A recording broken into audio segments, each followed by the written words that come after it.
زه چې استاسو د کمی عظیم هسته سره مخاطب کول غواړم د کمی عظیم هسته دیدار چې تاسو به اوس حاصلوي د هغه لوی هستی دا د هغه عظیم آستانه سره د دې مبارک وابستګی دا د هغه والد محترم اولاد دی چې د شریعت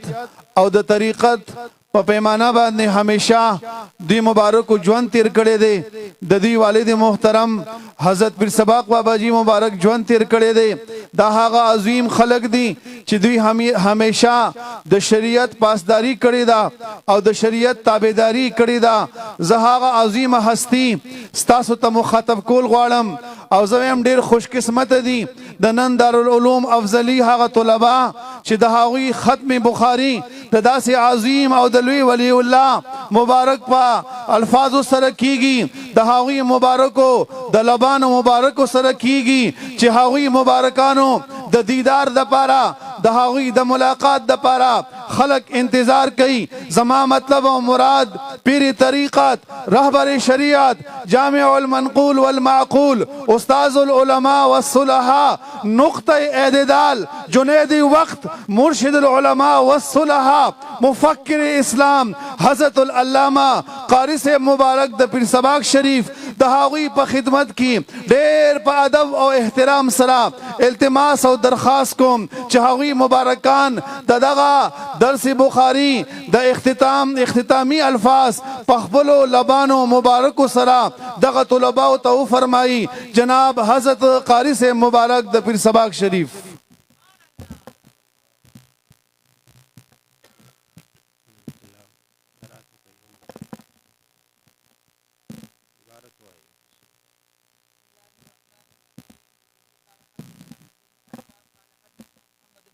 عن عمارة بن القعقاع عن أبي زرعة عن أبي هريرة رضي الله تعالى عنه قال قال النبي صلى الله عليه وسلم كلمتان حبيبتان إلى الرحمن خفيفتان على اللسان ثقيلتان في الميزان سبحان الله وبحمده سبحان الله العظيم. الحمد لله رب العالمين والصلاة والسلام على صفوة رسله وخاتم النبيين سيدنا ونبينا وشفيعنا محمد وعلى آله وأصحابه الطيبين الطاهرين. أما بعد بالسند المتصل منا إلى أمير المؤمنين في الحديث الإمام الحافظ الحجة أبو عبد الله محمد بن إسماعيل بن إبراهيم بن المغيرة البخاري الجعفي اليماني قدس الله تعالى سره العزيز ونفعنا الله تعالى بعلومه آمين. قال باب قول الله تعالى ونضع الموازين القسط ليوم القيامة وأن أعمال بني آدم وقولهم يوزن. وقال مجاهد القسطاس العدل بالرومية ويقال القسط مصدر المقسط وهو العادل وأما القاسط فهو الجائر. وبه قال حدثنا أحمد بن أشكاب قال حدثنا محمد بن فضيل عن عمارة بن القعقاع عن أبي زرعة عن أبي هريرة رضي الله تعالى عنه وعنهم قال النبي صلى الله عليه وسلم كلمتان حبيبتان إلى الرحمن خفيفتان على اللسان ثقيلتان في الميزان سبحان الله وبحمده سبحان الله العظيم. تاسم اوعي سبحان الله وبحمده سبحان الله العظيم سبحان الله وبحمده سبحان الله العظيم سبحان الله وبحمده سبحان الله العظيم. محترم علماء کرام صوفیاء کرام طلباء کرام فاضلان ملګرو عام مسلمانانو ورونو بخاری شریف د حضور نبی کریم صلی الله علیه وسلم د مبارک ارشادات یو بے مثال مجموعه ده. دا د محبت مصطفی صلی الله علیه وسلم پیغام دی. د بخاری شریف د درس په باره کې زمونږ بزرگان او زمونږ مشایخ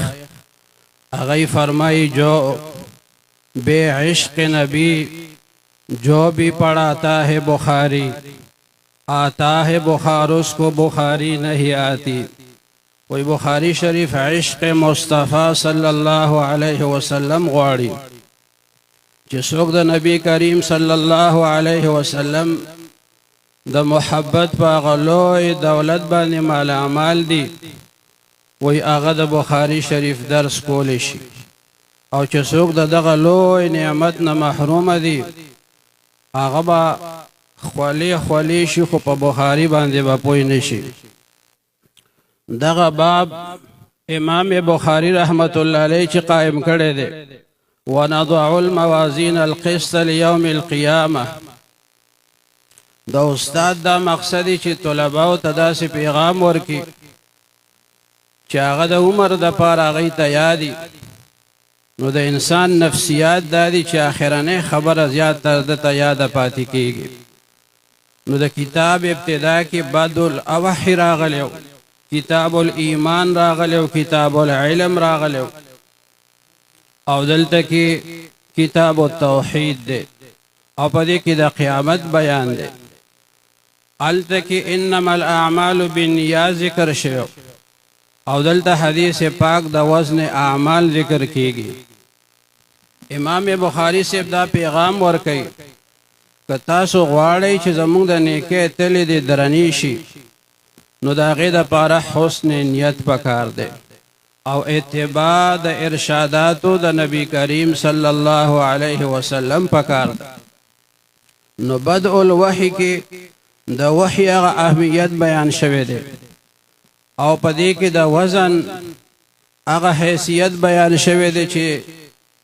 تل درنیږي نو د اخلاص په عمل باندې، او هغه عمل چې هغه موافق وي د تعلیماتو د نبی کریم صلی الله علیه وسلم. بیا امام بخاری رحمت الله علیه دغه حدیث شریف د خپل نور استادانو نام زده کړی دی. کتاب الدعوات کې هم ذکر کړی دی، او په کتاب الایمان والنذور کې هم ذکر کړی دی. کتاب الدعوات کې د زهیر ابن حرب پر روایت باندې، او په کتاب الایمان والنذور کې د خپل استاد قتیبه ابن سعید پر روایت سره، او دې ځای کې د استاد احمد ابن اشکا په حواله باندې. محدثین کرام وایي چې که دلته زهیر ذکر کړی وی یا دلته قتیبه ذکر کړی وی نو دې کې یو لطافت دی هغه بیا نو موجود شوی. هلته کې چې کوم استاد دی انما الاعمال بالنیات روایت کې هغه حمیدی دی، او دلته استاد ذکر کېږي احمد. نو امام بخاری رحمت الله علیه داسې دوه نومونه د استادانو ذکر کړ چې هغې کې محمد راځي او دلته کې محمد راځي. گویا امام بخاری رحمت الله علیه دا غواړي چې زما د کتاب ابتدا دم په حمد باری تعالی باندې وي او انتها د په حمد د رب العالمین باندې وي. نو هلته کې حمیدی دی او دلته کې احمد دی. حمیدی کې تصغیر دی او په احمد کې تفضیل دی، ځکه ابتدا د عمل دا دومره لوی کار نی او انتها د عمل چې دی نو دا یو لوی کار مخې ته رالو. نو هغه عاجزي فقیری او امیری گویا دواړه را یوځای شو، او دغه د دې خلکو کمال دی چې دی ابتدا کې محنت کړي، مجاهده کړي وي، عاجزي کړي وي، تواضع کړي وي، نو الله تعالی د هغې د برکته دی ته رفعت ورکړي. ځکه اول مجاهده ده بیا وروسته مشاهده ده. الاحسان ان تعبد الله کأنک تراه، نو تعبد مخکې دی او تراه وروسته دی. مجاهده پہلے اور مشاہدہ بعد میں. ان تعبد الله کأنک تراه. نو د دې خلکو اول د محنتونو وي، د مجاهدو وي، د ریاضتونو وي، رستو بیا د فتوحاتو د کراماتو هغه باب چې دی نو هغه پکې قائم شي لکه عبید الله احرار رحمت الله علیه نو په سر کې عبید دی تصغیر دی او رستو بیا احرار راغلی دی والذین جاهدوا فینا لنهدینهم سبلنا نو د لنهدینهم سبلنا نتیجه چې مرتبیږي هغې دپاره مجاهده پکاري نو امام بخاری رحمت الله علیه د دې په دې کتاب کې ډېر دقت نظر دی حسن ترتیب دی او دا ټول مهربانه دي د رب العالمین زموږ محدثین کرام وایي د چې دا کتاب سر ته رسولی دی په 14 کاله کې دا کتاب تیار شوی دی او دا 14 کاله د روجې نیولې دي دومره محنت یې کړی دی تقریبا په 217 هجری کې د آغاز د کتاب کړی دی 194 د تاریخ پیدایش د هجری او 256 تاریخ وفات دی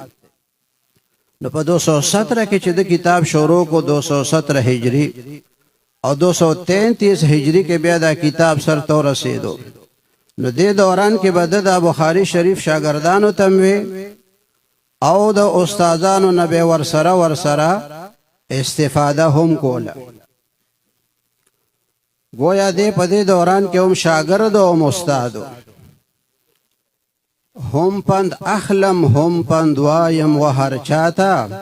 زه د زنه یم مرید د زنو پیریم او مې شاګردي کوله او مې استادي کوله ځان ته طالب وي